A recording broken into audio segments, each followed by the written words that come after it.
In the dusty, fragmented margins of theological history, there exists a narrative that the canonical texts largely ignored. It concerns the 40 days following the resurrection, a period often glossed over in standard Sunday teachings. The account suggests that during this specific window, the nature of the instruction shifted. It moved away from parables, away from moral ethics, and into something far more visceral, something physical. The records speak of a gathering where the instruction was not a sermon, but a sound, a single word, a specific resonance. According to these obscure traditions, the teacher did not ask for faith. He did not ask for intellectual agreement or blind obedience. He asked for repetition. He spoke a syllable, a complex harmonic tone that seemed to vibrate the air with a density that defied the acoustics of the room. And then he asked each disciple to mirror it back. And this is where the anomaly occurred. 12 men, all hearing the same acoustic input, all possessing the same biological machinery of speech, produced 12 drastically different sounds. Some mimicked it with technical precision, hitting the pitch perfectly, yet the sound fell flat. It was dead on arrival, devoid of the strange, vibrating depth of the original. Others, perhaps less educated, less refined in their speech, opened their mouths and produced a tone that seemed to physically alter the atmosphere, causing a sympathetic resonance in the very stones of the walls. The narrative suggests that this was never a test of linguistic aptitude. It was a biometric lock, a recognition mechanism designed to bypass the deceptive capacity of the intellectual mind and assess the vibrational state of the consciousness inhabiting the body. The proposition is terrifyingly simple: that there are sounds the human vocal cords can only produce correctly when the consciousness driving them is operating at a specific frequency. That pronunciation is not a mechanical act, but a side effect of spiritual lucidity. And that for 2,000 years, this specific frequency code has not been lost, but merely scattered, dismantled, hidden inside the very words we speak every day, waiting for a consciousness aware enough to reassemble the pieces. Today, we are going to dissect this ancient concept.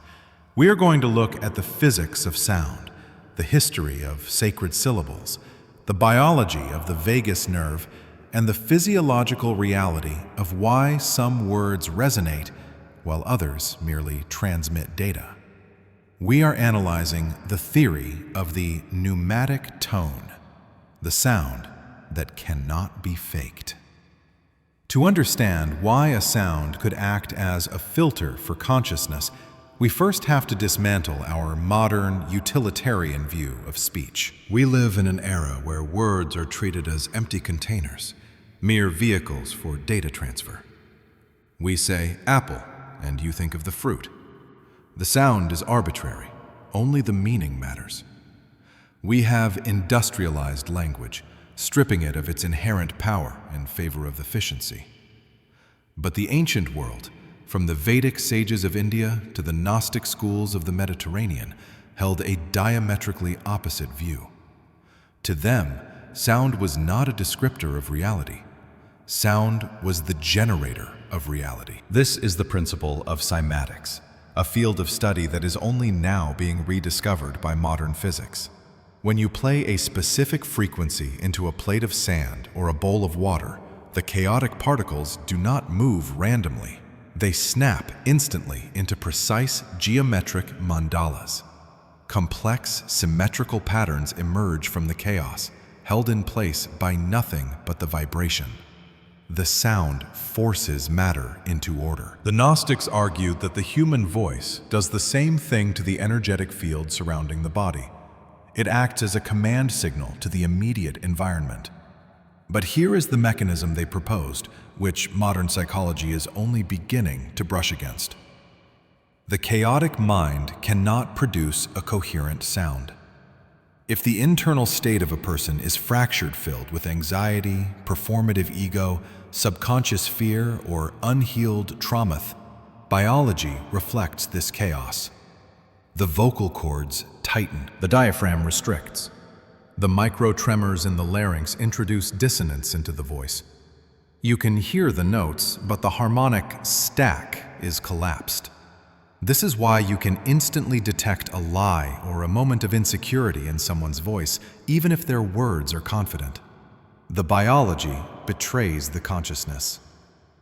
The teaching of the 40 days was essentially a masterclass in this biological honesty. The theory posits that the specific word given was a harmonic triad, a sound composed of 3 distinct resonant zones in the body: the gut, the heart, and the head. To speak it correctly, the practitioner had to have open energy flow through all 3 centers simultaneously.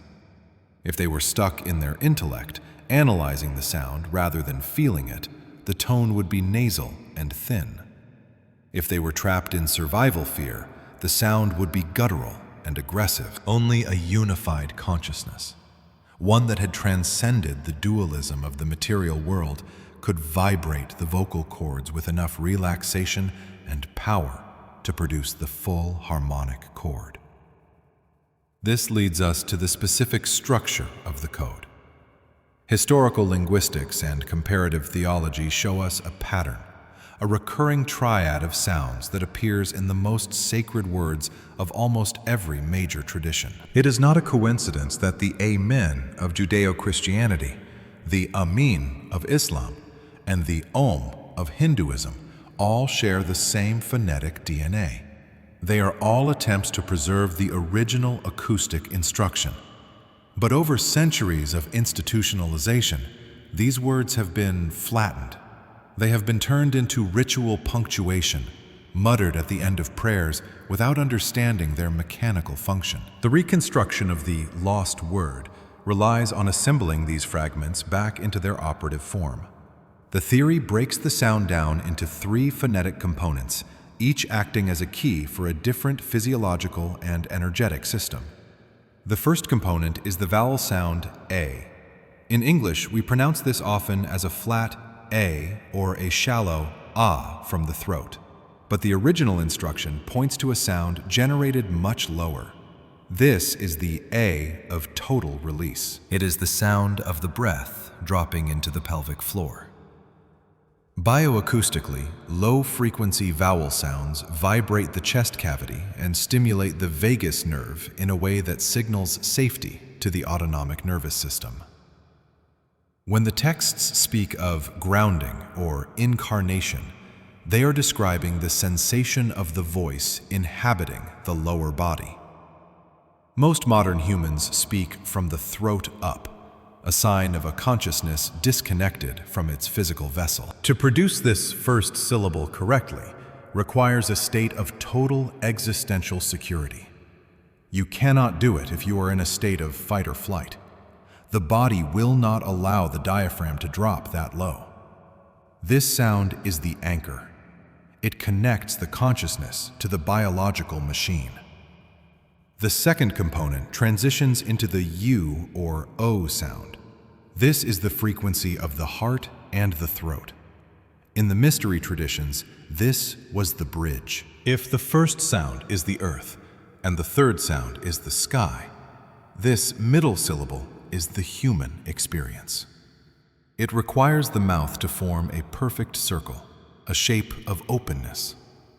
Acoustically, this shape maximizes the resonance within the oral cavity. It creates a standing wave.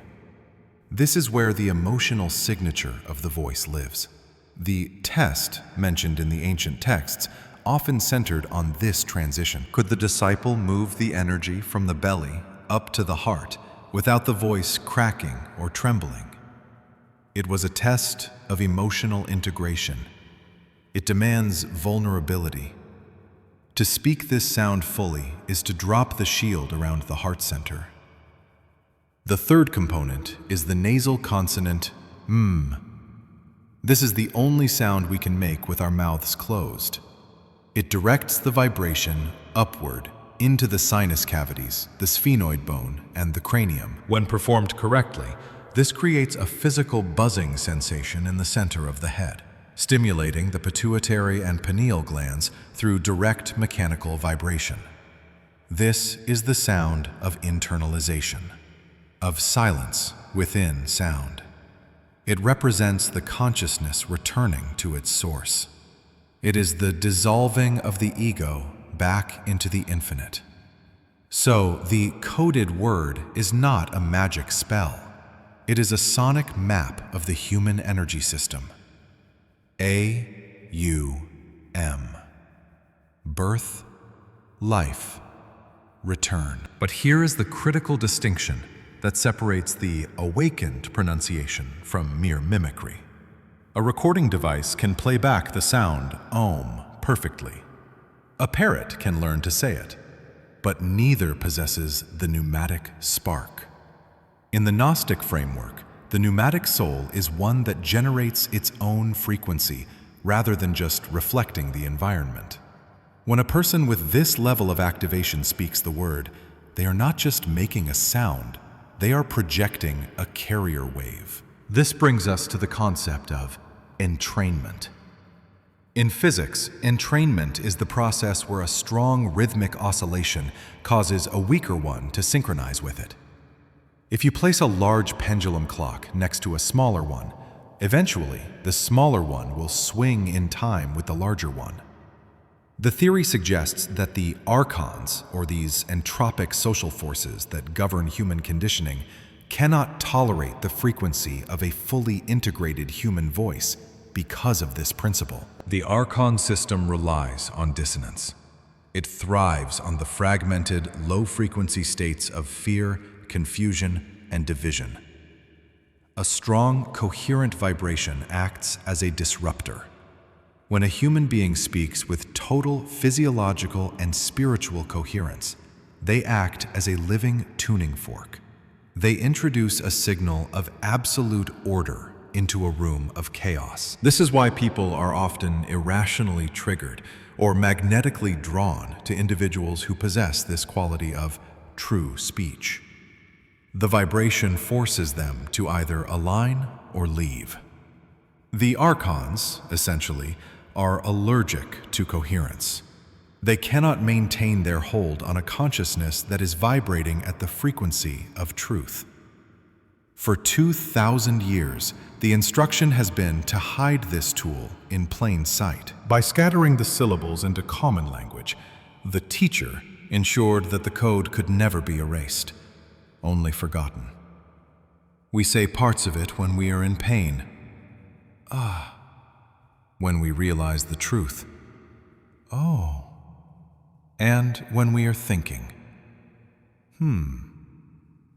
The body remembers the fragments. The work, then, is the conscious reassembly.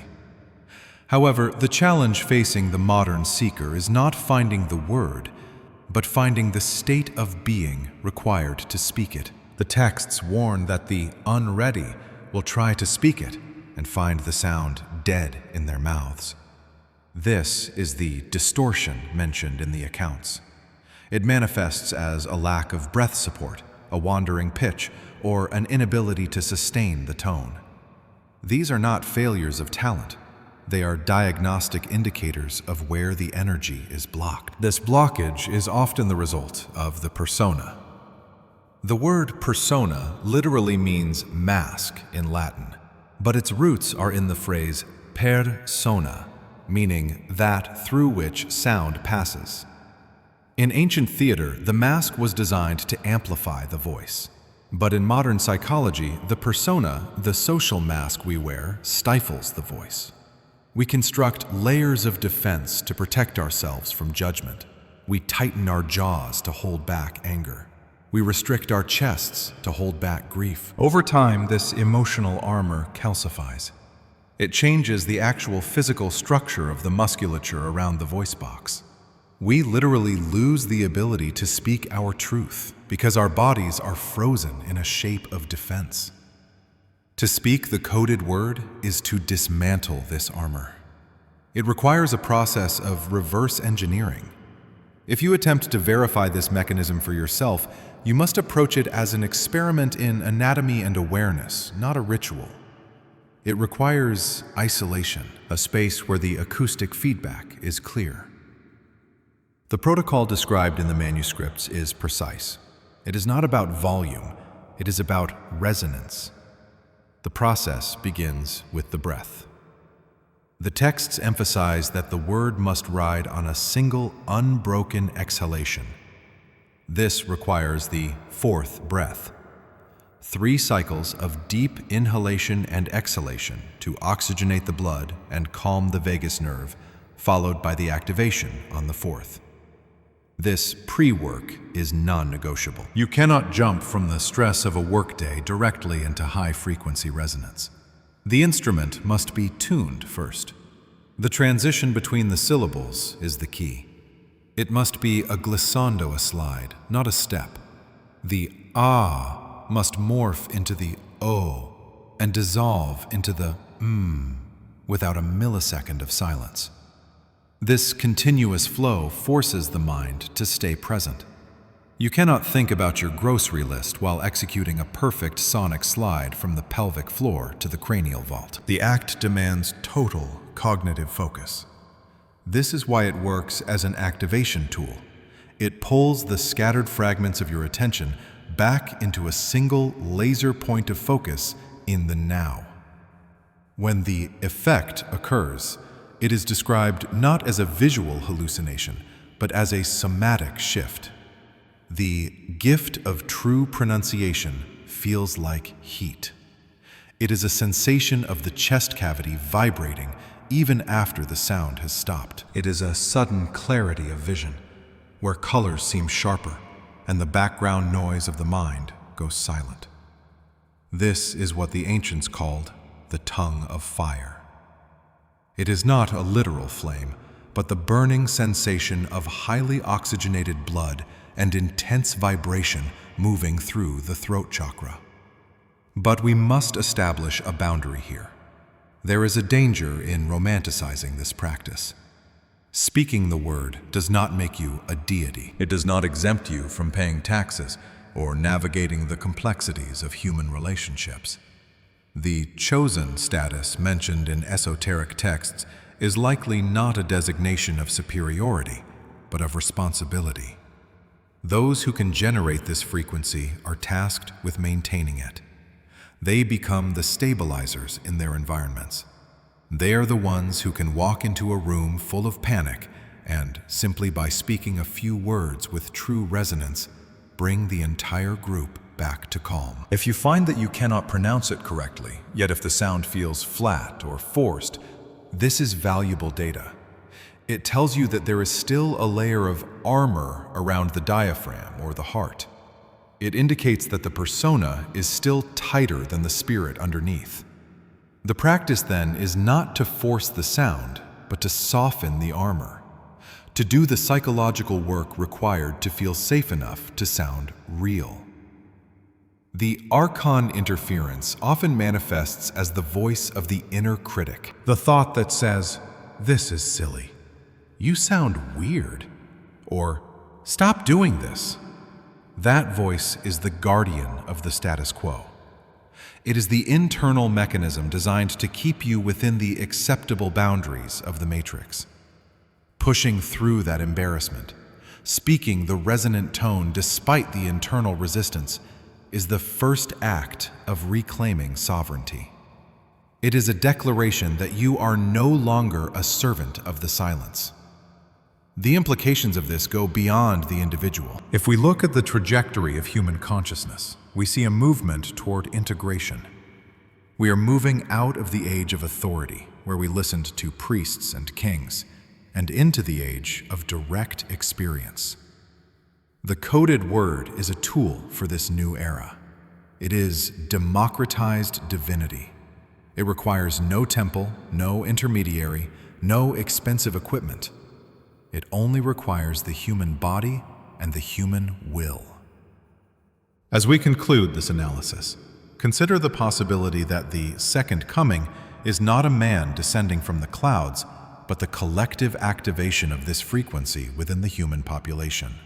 If enough individuals begin to speak with true pronunciation meaning, with total alignment between intent, emotion, and sound, the collective static of fear and deception that governs our world would become unsustainable. The grid of control is built on the assumption that humans are weak, scattered, and disconnected.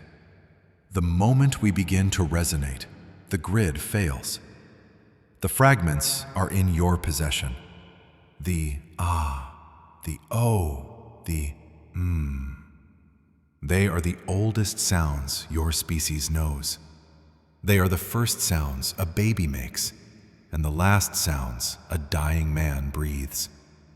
They are the alpha and the omega of the human acoustic experience. The variable is you. The variable is the consciousness that animates the breath. Tonight, in the privacy of your own experience, you have the opportunity to test the mechanism, to see if the instrument that is your body is tuned to the frequency of the source. The algorithm did not bring you here. Your own curiosity did. And curiosity is the first stirring of the pneumatic spark. Listen to the silence that follows this recording.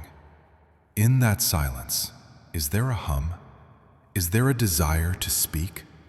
If so, the recognition mechanism has already begun. The word is waiting, not in a book, but in your throat.